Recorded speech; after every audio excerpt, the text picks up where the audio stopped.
Welcome to WTF Podcast, the podcast where you can say what the fuck as many times as you want. My name is Natalie Pita.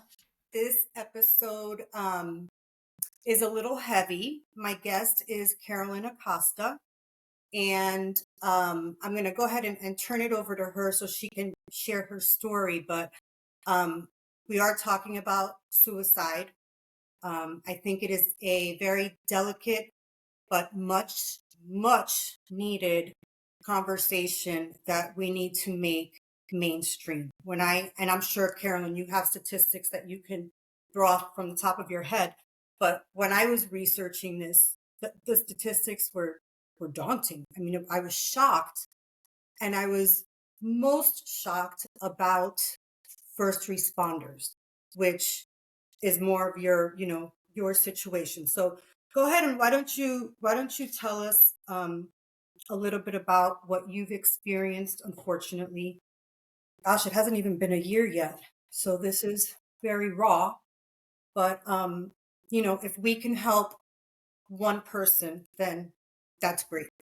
Yeah. So my name's Carolyn Acosta.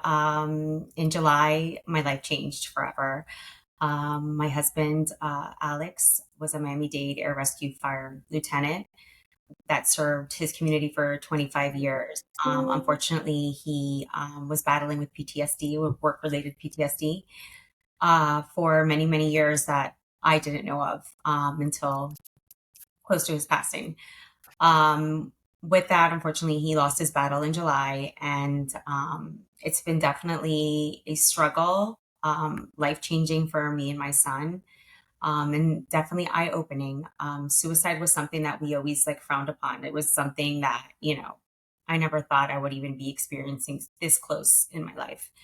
And with that being said, I definitely view it completely different.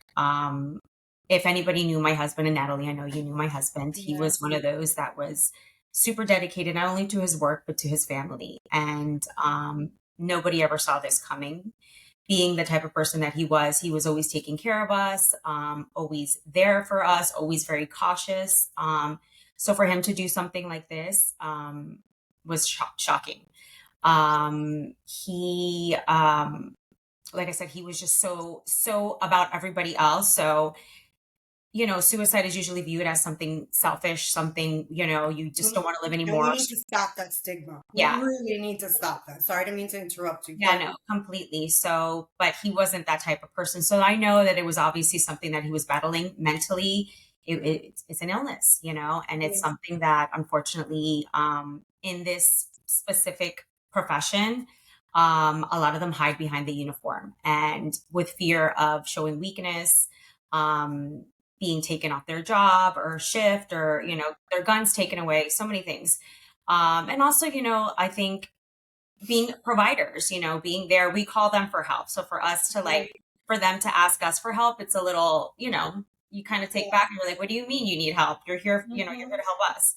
So it's a lot of things that I've learned in the process. I started First Alarm Foundation, which is a foundation to break the stigma surrounding mental health among first responders, and to also bring awareness. I was married to him for 17 years, and never did I once even think twice of him not being able to handle his job. I figured, you picked this profession is because you can take it. You can see these things, and it obviously is not bothering you, not knowing that it was bothering him. So, it's been eye-opening. A lot of men and women have come to me, messaged me, and thanked me for what I'm doing, just bringing this out to light, and helping them find resources and know that they're not alone. A lot of them are, struggling, and,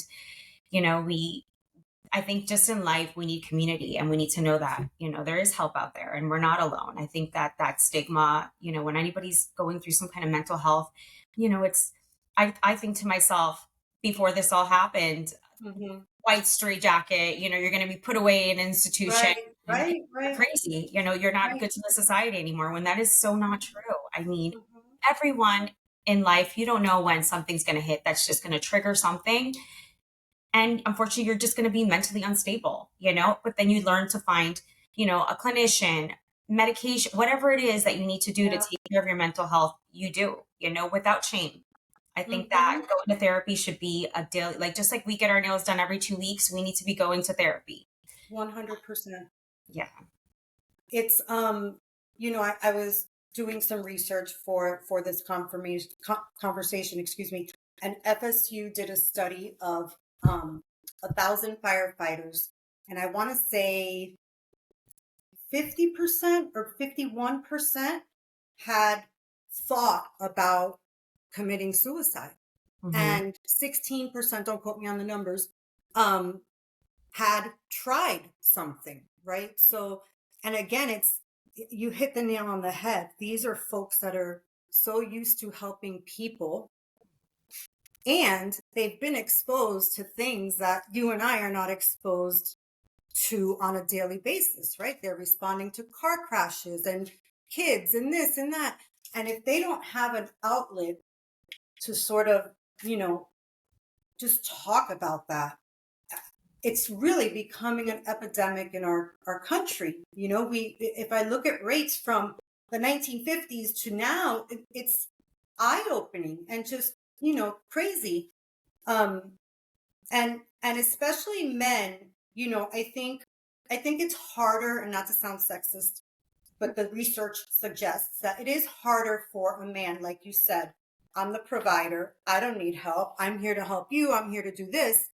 Um, and we just have to find a way to make it mainstream, and our kids go to the same school, and when this happened, I remember having a conversation with the principal and saying, we have in 5th grade or 6th grade, we have a gynecologist that comes to the school and talks to them about, sex or whatever, and a male version.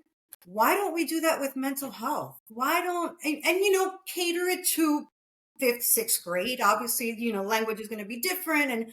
But, it needs to become normal. And it's not, it's mental health. Even with me, I go see my therapist. I love my therapist. Even when I don't feel like something's wrong, I still go to my therapist. But there are people in my life that consider me crazy because I go see my therapist at every 2 weeks, right?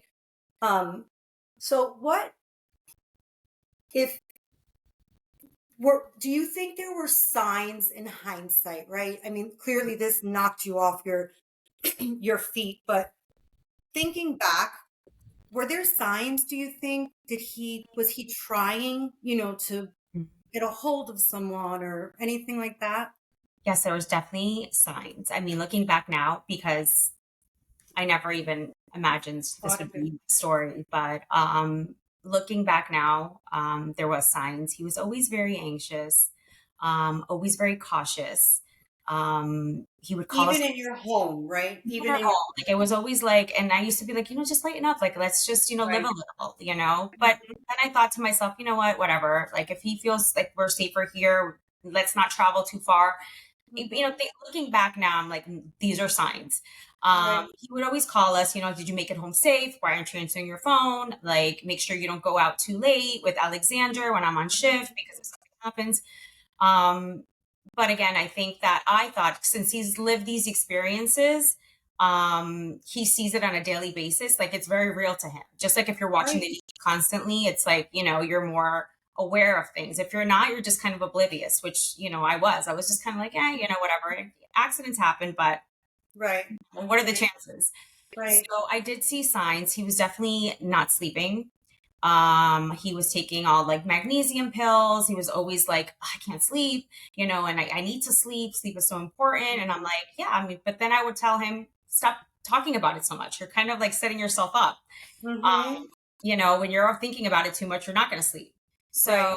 he was seeing therapist. He was, and Okay. since we never spoke about like work related PTSD or even PTSD at all, Mm-hmm. I figured maybe he's seeing a therapist. And again, like, maybe it's our relationship.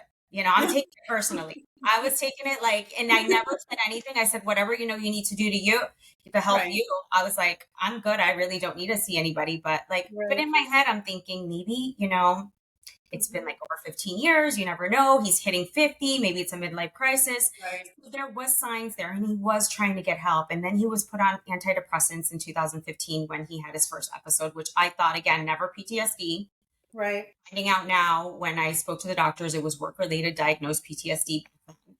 But I'm thinking he's seeing therapists, maybe the relationship, he's not feeling it. It's a 7-year mark, so many. Right. Again, I'm making it about me. I thought it was us. Right. And because he never disclosed any of the things that were happening at work. So I definitely did see signs. So that those are definitely not sleeping, anxious, just couldn't disconnected from the family completely.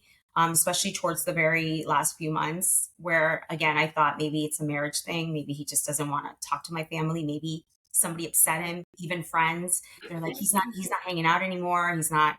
He's just very short on the phone. And if anybody knew Alex was a talker. He made you Right. feel like a best friend, like right when you Mhm. met him. Right. So it was completely like a different Alex. Yeah. And anxiety is one of those things, and I don't know. I do have anxiety. I don't know about PTSD, but um it's so hard. And you mentioned something that I still do till this day. Um if I find out that there's an accident on 595, I'll text Isabella and just say, or Chase and say, are you okay? You know what I mean? And just to make sure that now with Life 360, things are very different. Um, but I've always struggled with anxiety and catastrophic thinking. Like I always think the worst is going to happen. And that's exhausting. It's just exhausting.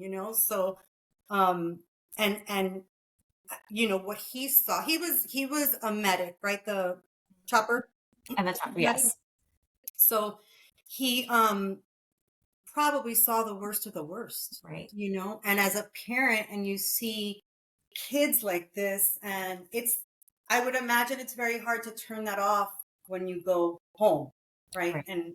And have your own um child. Did do you think the antidepressants, and this is another thing that I feel very close to, that we need to stop the stigma. Just Hmm. like you take blood pressure medication, you can take an antidepressant, right? Do you feel that helped? Did you see a difference or not really? So, I know when he got on it in 2015, it's not a quick fix. It takes weeks for it to kind of, they figure out the right dose for you and stuff like that. Right. I remember when he was depressed at one point, he did come out of it, and then he was on antidepressants for a few years, Mm-hmm. and he was, we were functioning. We were actually, traveling again. We were doing things. And I felt like, okay, good. Like if you need to do this for you, like there's no judgment. Like you do you. Like whatever makes you able to live, because that's at the end of the day, you Right. want to be able to experience life. Um, but then, again, I think he decided to get off of it for whatever reason, and it's like, and then like little things start happening, and you find yourself again having anxiety, you can't sleep, so it's almost like you're in your head again. So to get back on it, it's another process. Like you have to Mm-hmm. adjust again. So I know that when he, for whatever reason, in April, I noticed a change. I was I noticed that he was like all over the place a little bit again. And I'm like, is it work? Is it anxiety? Like, what's happening? And he told me it's work. So he was getting back on antidepressants. When he said that, I was like, well, I'm thinking to myself, why did you even get off? But, Right. Right. and it was a process. And he would say, like, this isn't really working as much anymore. I don't know. I don't know. I know they switched him at the Mm-hmm. very end, like, I think a week. He was probably like a week into it. He went on something a little stronger, like an Mm-hmm. SSR. Um, and I don't know. I don't know if it was just the combination, the dose. I don't know if he just didn't like take it properly. Right. That could have been something that I'm thinking maybe like suicidal thoughts. Yeah. Um, again, it's like that question. I'll never know.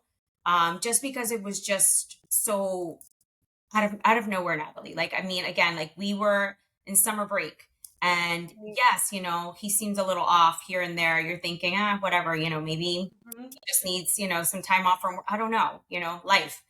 Right. And to just all of a sudden from like, I don't know, like I would say within like 3, 4 days, he was just all over the place and just, and then he would be like, no, no, I'm fine. No, no, I'm not. Like it was That up and down. it was an up and down that I've never seen him. I was a little scared, but never would I think that he would do Yeah. such a thing.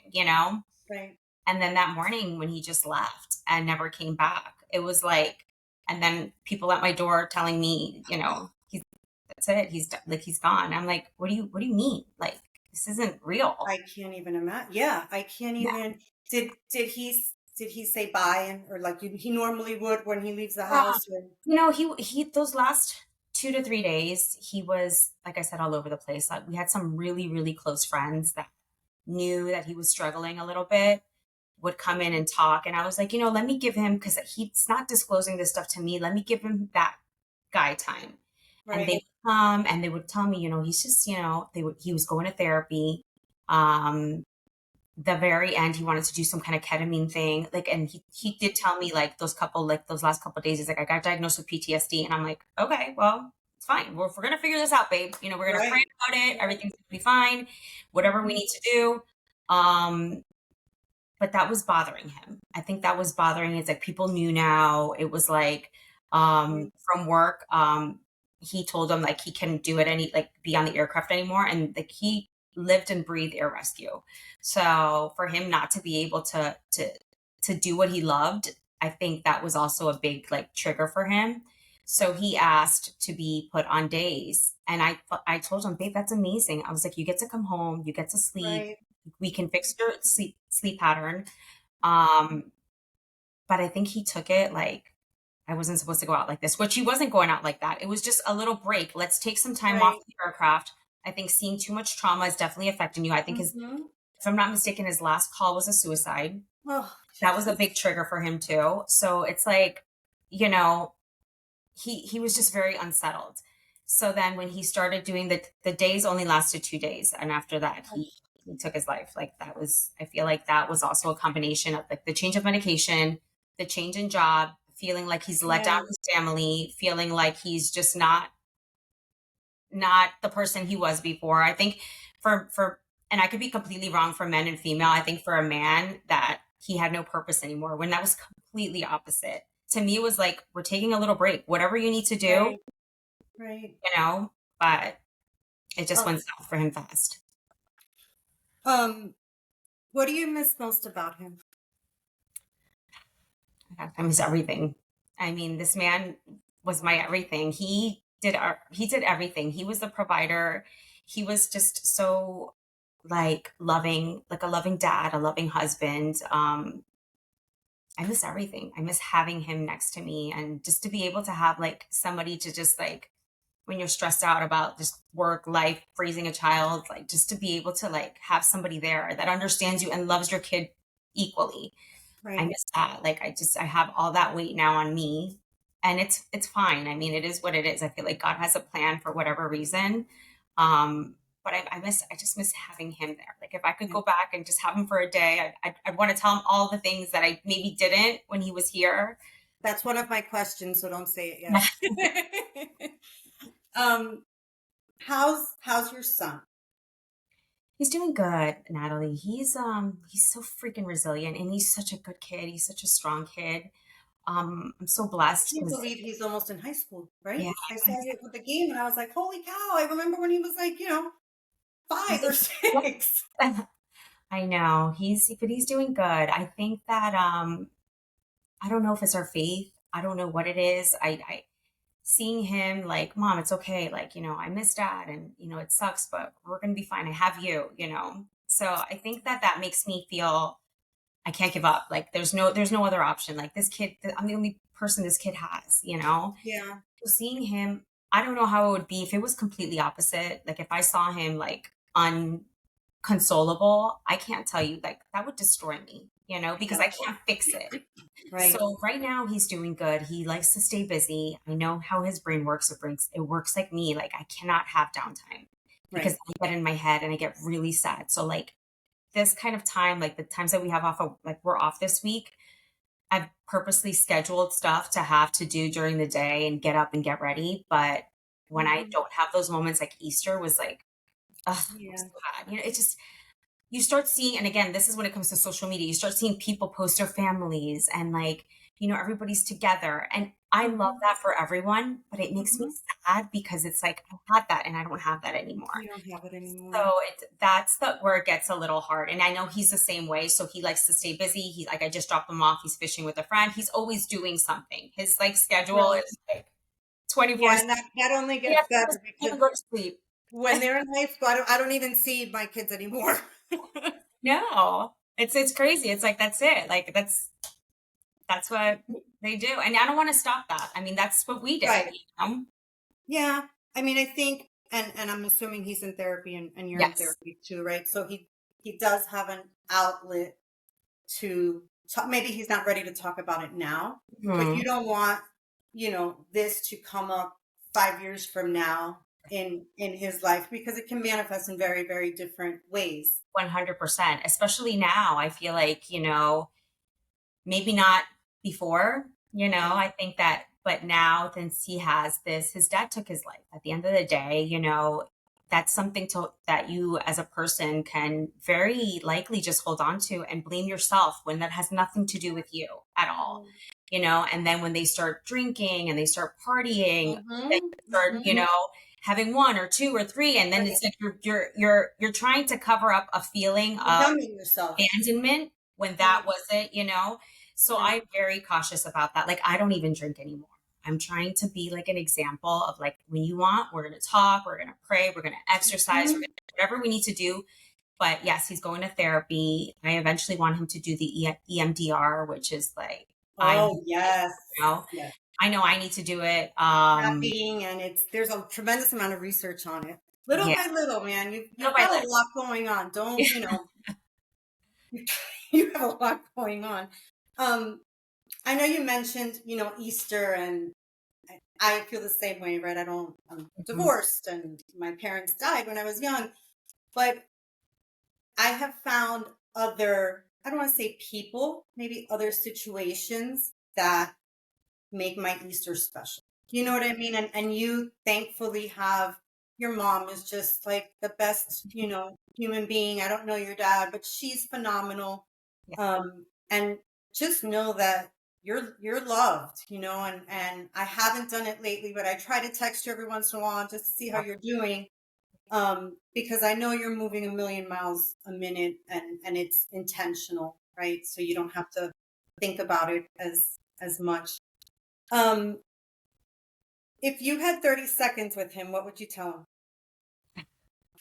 I'm sorry if I was ever a bitch. Don't be a dumbass. I'm sorry that I wasn't more present. I would just, and I think I would just be more apologetic that I didn't maybe take his, maybe his like what he was saying and doing so Yeah. serious. I think I kind of not blew it off, but sometimes you're in your head, you're like, we're not going to make it a reality. We're going to continue life. Right. We're going to pass. So I think I would say that, and also like, why weren't you more open with me? Not that Mhm. I want to throw anything in his face, but definitely tell him how much I loved him, how much I appreciated him. Um, and I'm sorry if I like let him down as a wife. I know, and people are like, you didn't, but I like, those are things that you still like. I hope I didn't let him down. I hope I'm not letting him down. I'm trying to like make up now for maybe that I couldn't do anything. Like Mhm. now I feel like I'm gonna find peace by helping somebody else. And you're doing that. Yeah. You're doing that. Talk to me a little bit about First Alarm. So Is first that alarm, a non-for-profit? it's a non-profit foundation that I started, and it's focused more on first responders, and breaking the stigma, bringing resources for them. A lot of them have insurance. We know that. They just don't want to go through it because they feel like it's going to be put on their record or whatever. Or the actual departments have all the resources there too. They have the benefits, but nobody wants to go to their workplace and tell them, "Listen, I'm having issues," and because they don't Right. want to lose their job. And Right. they'll tell you at the department, which I do believe that no, this is not, we're not going to disclose anything. But listen, I just think that when you're walking into a building that is, the headquarters, people see you coming in and out. They see your truck out or, like Right. they're going to talk shit. They're going to be like, oh, what are you doing here? What, are you here for Right. therapy or whatever? Mhm. So I understand that. I think that some things need to change. I think that if you're going to offer that, it cannot be at headquarters. It has to be Right. somewhere completely different where nobody else could see Mhm. you. Um, so with First Alarm is we want to provide those resources and stuff like that. You would contact us and we would get you a clinician. I'm even looking into other kind of therapies like the TMS, which is like the magnetic waves. There's one with ketamine that we're talking Mhm. to another business that are going to collaborate with us. Mhm. Even into like more of the holistic route. There's like the psychedelics Yeah. that'll make you pretty much revisit your trauma again. Mhm. So I want First Alarm to have multiple options, not just therapy to Not get your traditional stuff, medication. but Yeah, yeah. because some of that works, but some of that doesn't work for some people. So I want to Mhm. have more options for people, and we will help, cover costs of. I'm just going to throw a number out there. Let's say 8 sessions of a therapy, or Mhm. set you up with a good clinician or a good retreat, something that will help you heal. Because at the end of the day, we want you to find somebody who you feel comfortable with to pretty much unpeel the onion because when the first time you go visit somebody, it's not like the first time you hit it off. Right. It takes Everybody time. is a little more like, I need to know who you are before I open up and tell you my whole life. Of It, course. yeah, Right. You have to build that rapport. Do right. you I love your non for profit because I think it's all encompassing. Um, with his own friends, do you find that was this a wake up call for them? Do they communicate more like peer to peer? I Hmm. almost think like is a good way to stop the stigma because I'm not judging you, you're not judging me. Um, but I can see how that's an issue. So talk to me a little bit about that and your foundation and Yeah. like group So, sessions or something like that. so it's funny that you asked it because a lot of men and women have reached out to us through social media and they Hmm. tell me their whole story. Like they'll open up and, tell me this is what I'm going through. And when I bring up, hey, do you want to like maybe come on a podcast and share your story? They're very like, nah, I don't know about that. Right. So Hmm. nobody's ready to, it's the stigma. No one's ready to say I have a problem, but they Right, want to talk to me, but like behind closed doors, which is perfectly fine. I right. completely understand. With Alex's close friends, yes, I feel like it's almost like I was telling my sister this, that it's almost like trauma bonding. I feel Hmm. like people feel more Hmm. comfortable talking to me because I have been through something traumatic or I Right. knew Alex or so they feel like I can talk to her because she gets it. Um, so a lot of his close friends have called me and we've talked on the phone for an hour or so and just kind of just not only remembered Alex, but also like kind of pretty much trauma bonded because a lot of the stuff that happens, a lot of people were present that day. And, I just, Alex happened to work for the department, but that day, a lot of those peers were at my house, not just as another civilian, but it was like Right. one of our own, and they had to sit there. They had to see me and my son fall to the ground in disbelief. They had to sit in our home with our pictures and everything. They had to go to me to identify the body. They Oh my had to go and do all the things that, first of all, when you do it, it's already shocking enough. But now that you know this family and you're living it with them, even at the funeral and all that stuff, God. it hits differently where now it becomes one of your traumas too. Right. So I think that, a lot of people tend to forget that, right? So like they're like, oh no, the first responder, the police officer came, gave us the news, told, the family that so and so passed away, and they continued. Well, that still bothers them because they have to go home to their family, whatever. So I think that I definitely have like, Alex's friends and family and stuff that we do kind of when we come together, it's like a trauma bonding kind of moment. I love that. Yeah. It's interesting that you said, they want to talk, but not, sort of secretly. Hmm. Um, I wonder if there would be a way to have, a podcast and have them join under a fake name or fake email or, something like that where they don't even have to be on camera. It would just be voice to voice to voice.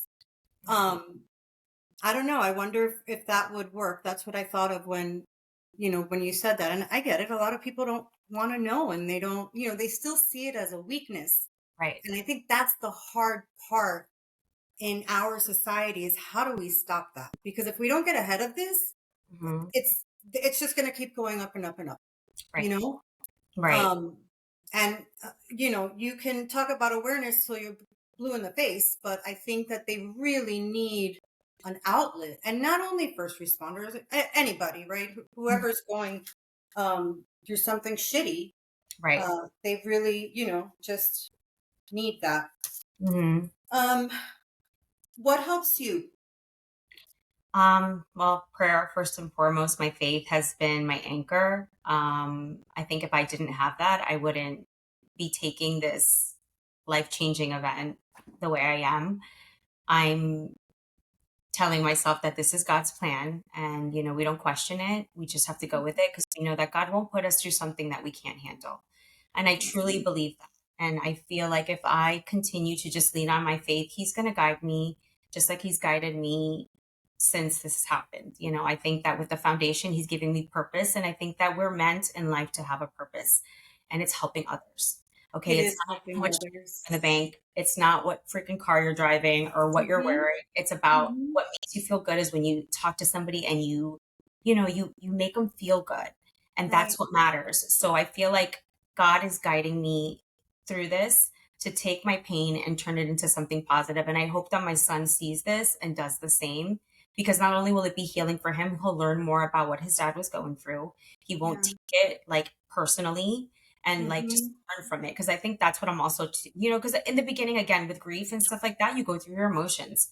You hate, you can't believe it, you're mad, you're pissed, Yeah. there's so many things, and you're sad, then you love them, then you think they're a saint. There's a Mhm. bunch of things. Right. And I feel like, and that's a normal process. I just feel like I lost my train of thought, but That's I okay. just feel like it's just something that my faith has really just pulled me through because, and without it, I like every morning I get up and I put on my Halo pot. It's an app that I have. I Yep. do the Yep. rosary. I hear the Hmm. gospel. I'll go for a really early morning walk and just kind of start my day like that. And then I know that, whatever else God has, I can handle. Like I already got handled like some shitty cards. I think like my That's son it. You got it already. my son gets worried about like, Mom, I don't think I did good on the test. I'm like, listen, who gives a shit? I was like, Yeah. Exactly. the worst of the worst already happened to you, bud. I Right. was like, everything else we can handle. Like, That's right. That's we're right. good. Yeah. You are you are really an inspiration. The way that you've tackled this is, I mean, I can't say enough about it. Within your strength, the poise, the just everything. And I hope that you use your community, not only your prayer when you need it. Um, I think that Alex is up there looking at you and he's so proud of you. Thank you. And he's giving you that strength that you need Yeah. to make sure that your son is getting through this. So um, I want to thank you for your time. This was the first podcast, my Was first it? heavy podcast. Yeah. um, I also would like to, in closing, the National Suicide and Crisis line. You have to call 988, and the crisis text line. You text 741741. Carolyn, thank you very much. You know that I'm here. Anything you need. And I will definitely have you back with a softer subject. Thank you.